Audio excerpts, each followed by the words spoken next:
one of the things that you'll be asked to do on the AP test is you'll be asked to draw Lewis electron dot diagrams. And a Lewis electron dot diagram is a way to show all of the bonds and what we refer to as the lone pairs or the non-bonding electron pairs in a molecule. And I've drawn a few of them this year, and we haven't talked about how you do that yet.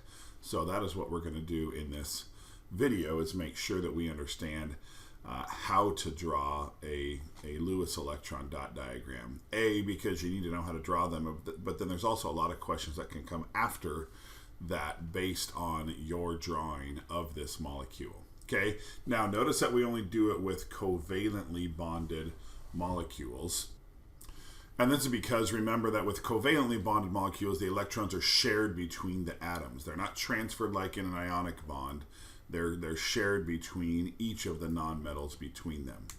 Okay, and so when we represent a bond, that bond represents the electrons that are being shared between both sets of atoms. So, in order to draw a Lewis electron dot diagram, and again, what does that look like? When I say Lewis electron dot diagram, we've seen water already this year. Okay, that's a Lewis electron dot diagram. CO2 looks like this. Again, we haven't learned how yet, but I'm just showing what does this look like when we're done. This is what a Lewis electron dot diagram looks like when you're done. Okay. So the first step is calculate the total number of valence shell electrons, and then you must also take into account any charges that are present. So what that means is, like, let's look at like CO3 2 minus. Okay, what that means is you look at each element and you add up the number of valence electrons that they have. So for example, carbon has 4. Oxygen, again, I'm just looking at the periodic table, counting 1, 2 in the first 2 columns, 3, 4, 5, 6, 7, 8. So remember, with valence electrons, that's all we're doing here, is we're counting 1, 2, 3. Notice that carbon's in 4, 5, 6, 7, and then 8. Whoa, 8 over here. Okay, so carbon has 4, oxygen has 6, but there's 3 oxygens, so we got to times that by 3. And then with a -2 charge, that's what it's saying here. You have to take into account the charges. -2 means that you've added 2 electrons. Don't subtract 2, you've got to add 2. So that's 24 valence electrons all total. Okay, with, let's see, we did H2O, I showed that one. So hydrogen has 1, but there's 2 of them, so that's 2 all total. Oxygen has 6, so that's 8. Okay, so you must add up all of the valence electrons in that atom and then add or subtract the charges. For example, like on NH4 plus, nitrogen has 5, hydrogen has 1, there's 4 of them, so that's 4, but then with the plus 1 you subtract, so that would be 8 all total for NH4 plus. Okay, number 2, if there's more than 2 atoms, which there almost always is, okay, you must put 1 atom in the center. Now, what if it's a bigger molecule that has more than 1 central atom? I mean, obviously, there's way, way bigger molecules than just 1 atom in the center and everything else goes around it. Okay, we're going to deal with that here at the end, okay? So, you have to put 1 in the middle. Usually, it's really obvious. Usually, it's the one that comes first, but not always, okay? So, like with NH4 plus, of course, the nitrogen goes in the middle. Carbon always goes in the middle. If it has carbon, carbon always goes in the middle. In this case, since there's 2 hydrogens, but there's only 1 oxygen, of course, the one there's 1 of is, again, typically the easy one that goes into the middle. Okay? So in this case, with CO3 2 minus, I'm going to put a C, and then I'm just going to kind of space out the O's around it. With H2O, I'm going to put the O in the middle, put the H's around it. Doesn't matter how you do it. With NH4 plus, same thing, N, and then I'm just going to spread out the 4 H's. Oops, I made that line there already. I shouldn't have done that. Okay. So, if you're not sure which one goes in the middle, what if you have like CNO minus, and you're like, well, I don't know which one of those goes in the middle.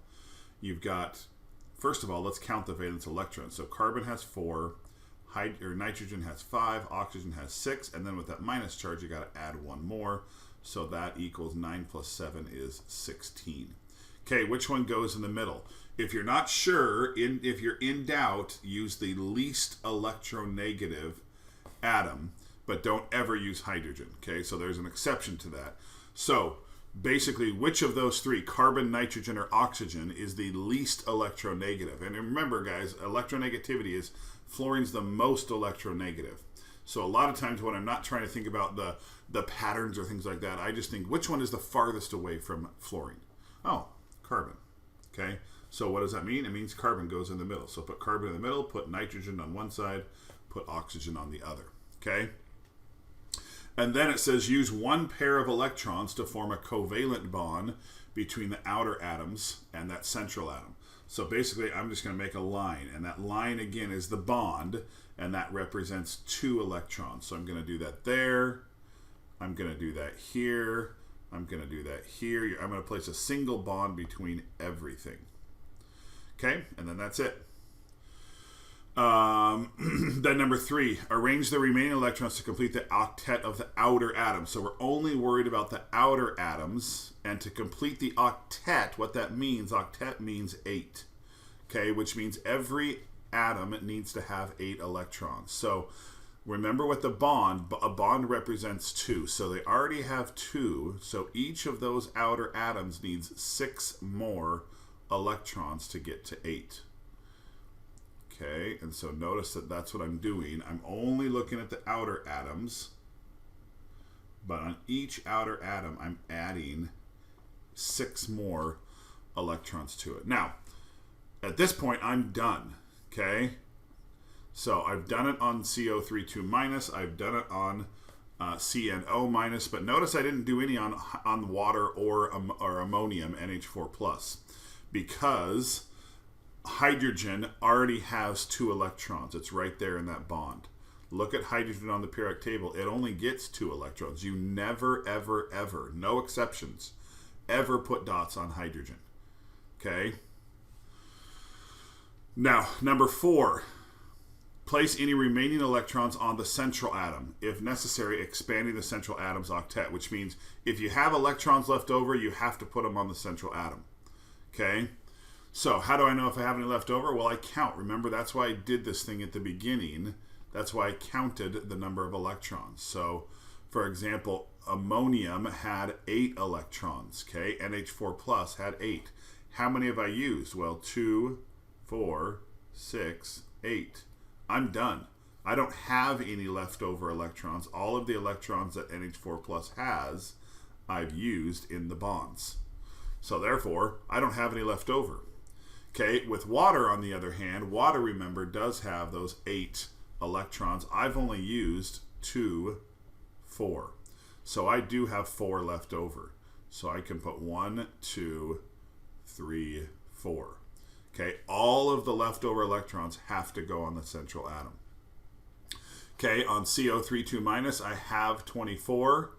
And a quick way to do this is just go 8, 8, 8. Between the bond plus the 6, that's 8. So 8 times 3, 24. I don't have any left over. Okay, CNO minus, again, 16. 8 and 8 is 16. I don't have any left over there as well. Okay.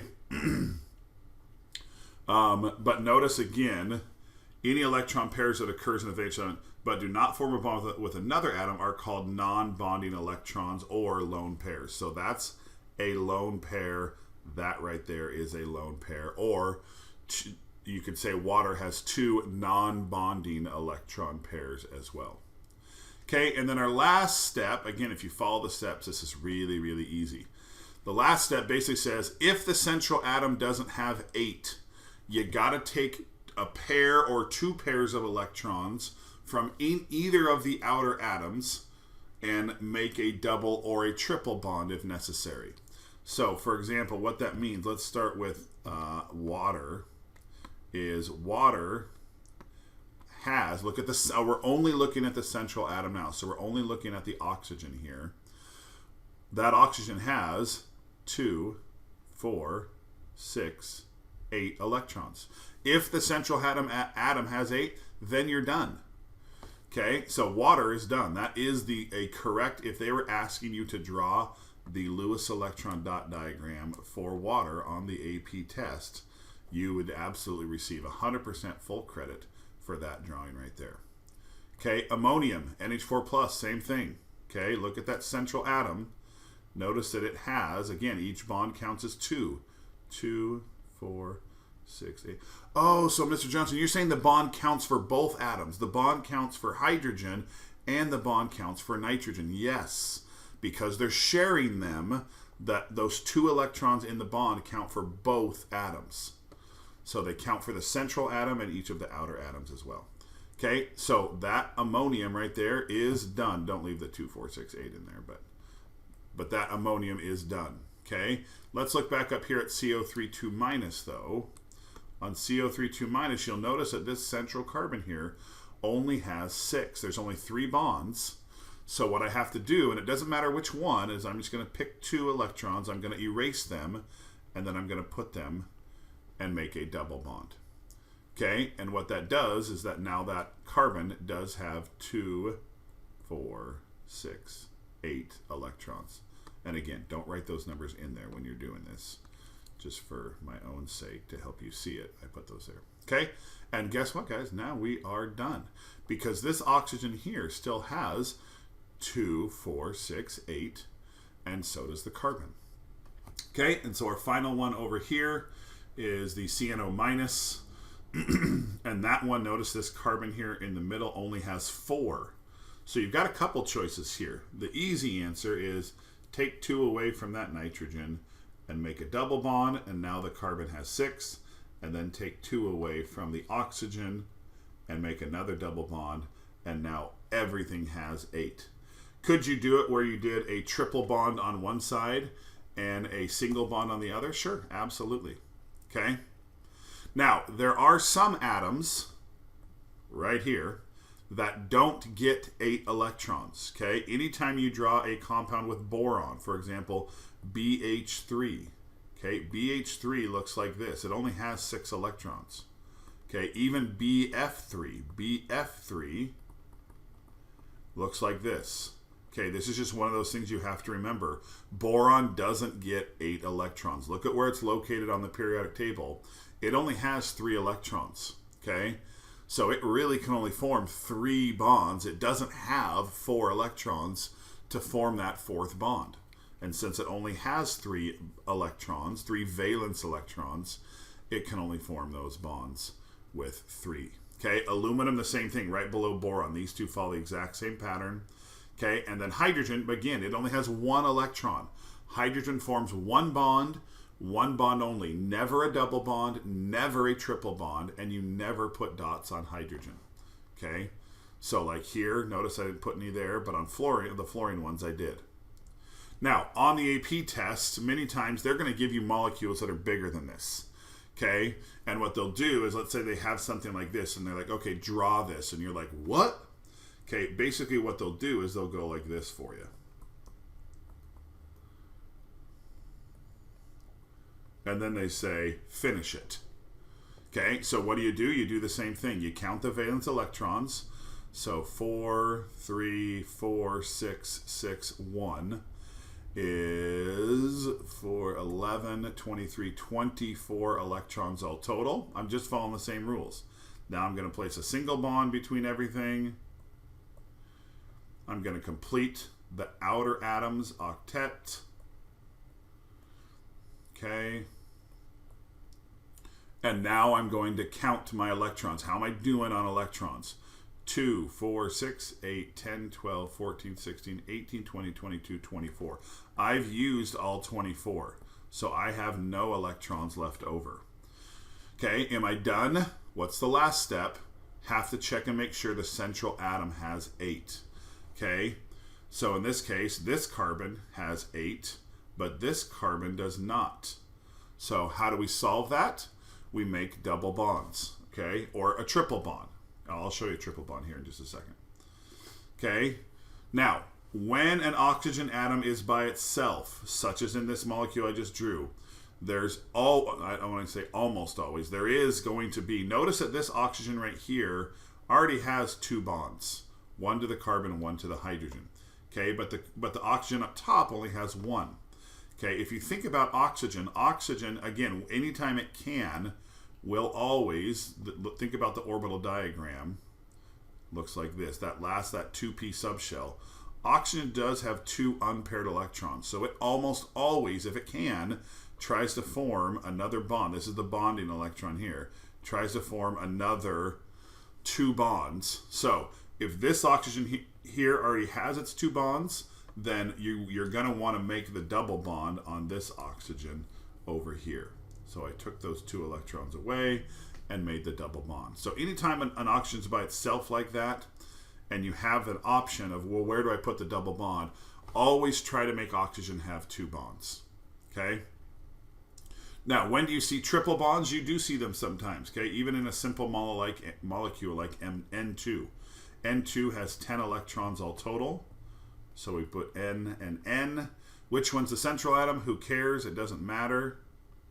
Okay, we fill the octet for the outer atoms. If any electrons are left over, so clearly I made this one the central one. So I'm going to put 2 dots there. Okay, now am I done? Of course not, because the nitrogen on the left does not have 8 electrons. So what am I going to do? I'm going to take 2 from this one. I'm going to make a double bond. And now this nitrogen still has 8. This one now has 6. We're closer. So what else could we do? We take 2 more electrons and make a triple bond. Can you do quadruple bonds? No, you cannot. Okay, the most you would ever have to do is a triple bond, and that is now correct. That is 8 electrons for both nitrogen, and that is a good introduction there to Lewis electron dot diagrams.